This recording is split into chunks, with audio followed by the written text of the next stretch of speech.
Alright, I'm going to continue in my discussions about the Civil War. And mostly, I'm doing some, preliminary videos, about the time before the Civil War, and about what was kind of going on. These are people that were before, during, and sometimes after the Civil War who were, in action, I guess. This is a video which is about a few notable abolitionists. I had a video which is like slavery versus abolition to kind of show the tension between the North and the South. Truth is with that, it's every war kind of boils down to money. I mean, that's definitely what it was about. It's about slavery, but it's also about money for the South and everything. But so I guess I've kind of one of the people that I want to talk about was not really a abolitionist, and that's Nat Turner. Nat Turner had a slave rebellion, which was in Virginia in 1831.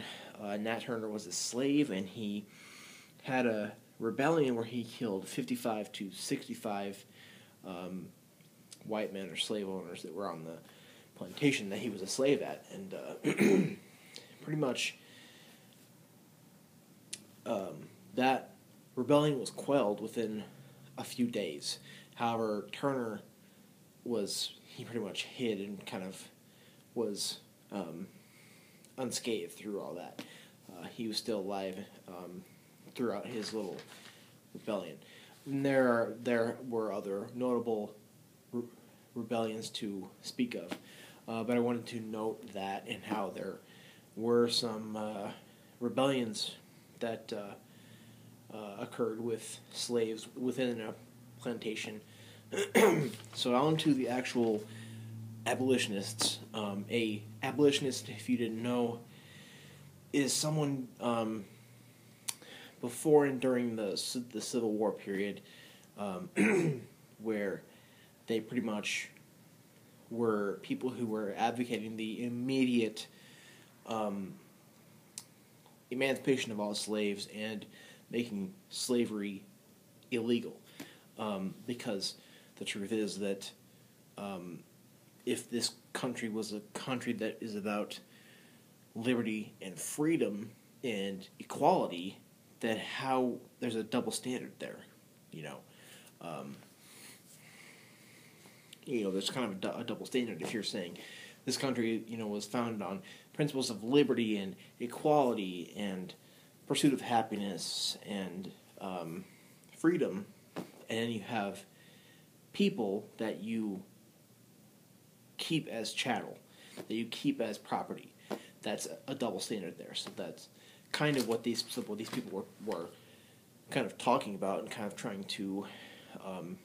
A couple of these people, like Frederick Douglass and Soldier of Truth, they were orators, and they were people who would talk and kind of give their position and talk and give their thoughts on their abolitionist opinions. But we'll start with John Brown first. John Brown was a abolitionist, and he wanted to overthrow slavery here in the United States, and he wanted to do that basically by combat with them and trying to basically overthrow them with weapons and such, and trying to overthrow them with violence, really. So he was a very vigilant attitude that he had. He killed a lot of slave owners and lots of white people who advocated slavery. So when you think John Brown, you think Harper's Ferry. Harper's Ferry is a town in Virginia, and he was trying to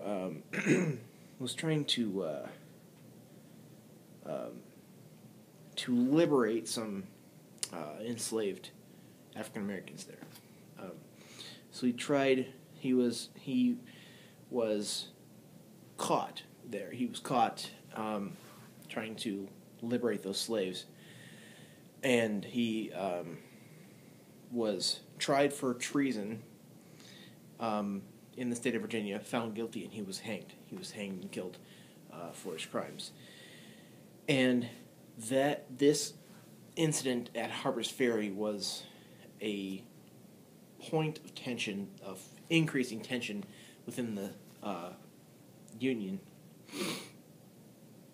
And some even argue that this is what propelled the first state to secession.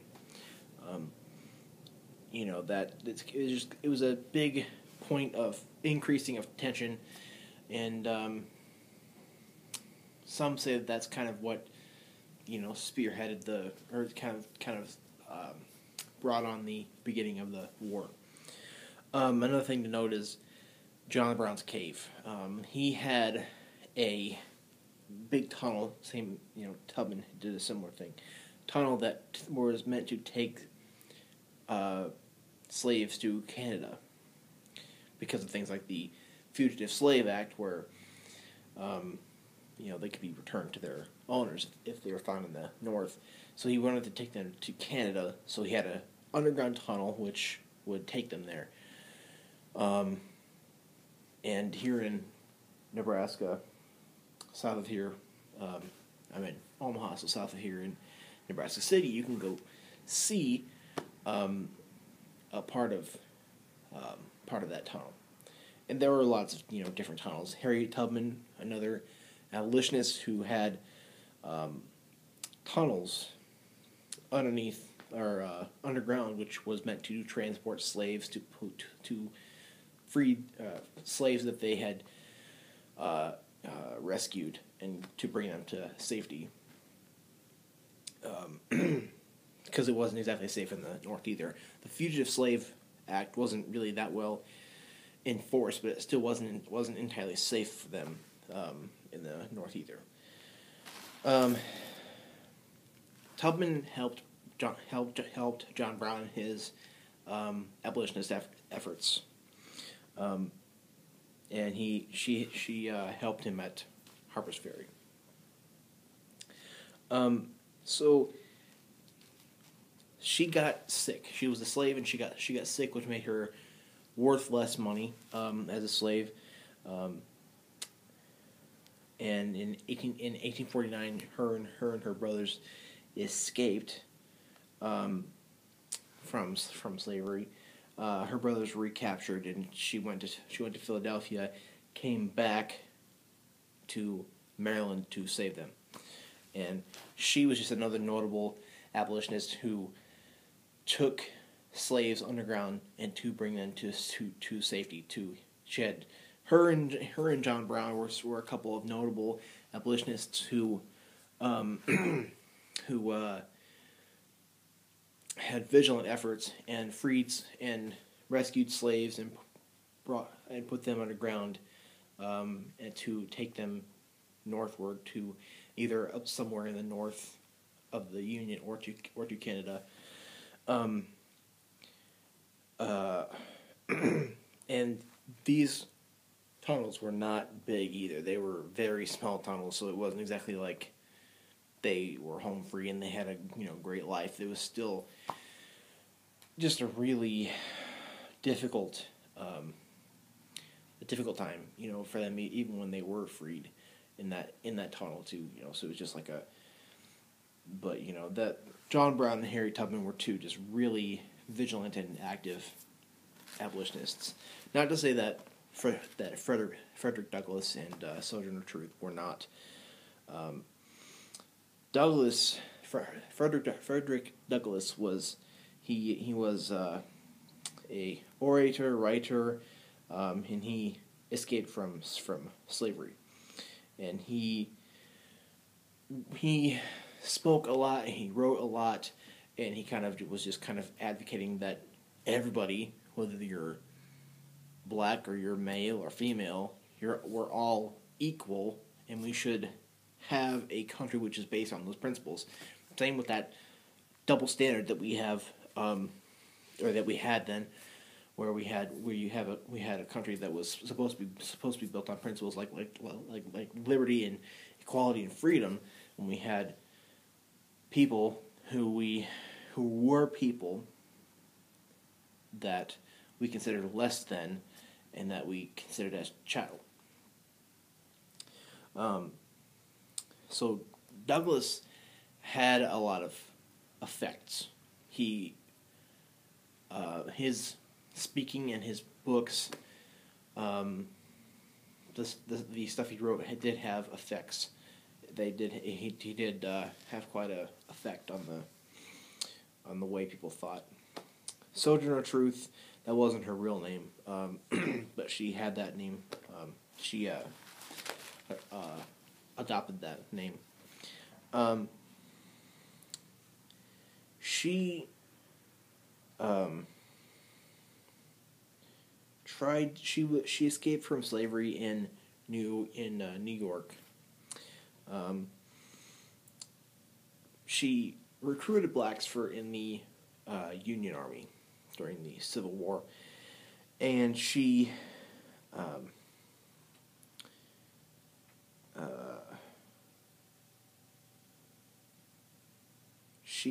had a religious experience, which made her, convert to be a devout Christian. And she was also another person who fought for equality, true equality, that no matter what gender or race or ethnicity you were, we're all equal. We should have a country which is based upon principles of equality. And she was quite active in that she tried to get land grants from the government for former slaves after the war and during the war for slaves that were freed. But that grant failed, so she was a very vigilant person and tried to get some things to happen and tried to help her own. And it's sometimes thought that Lincoln was a abolitionist. He was not. He was somebody who wanted to emancipate the slaves, but in more of a gradual, slow way, until that one point where he emancipated them, just like with that Emancipation Proclamation. So I'm going to continue with these topics in the pre-Civil War and Civil War era.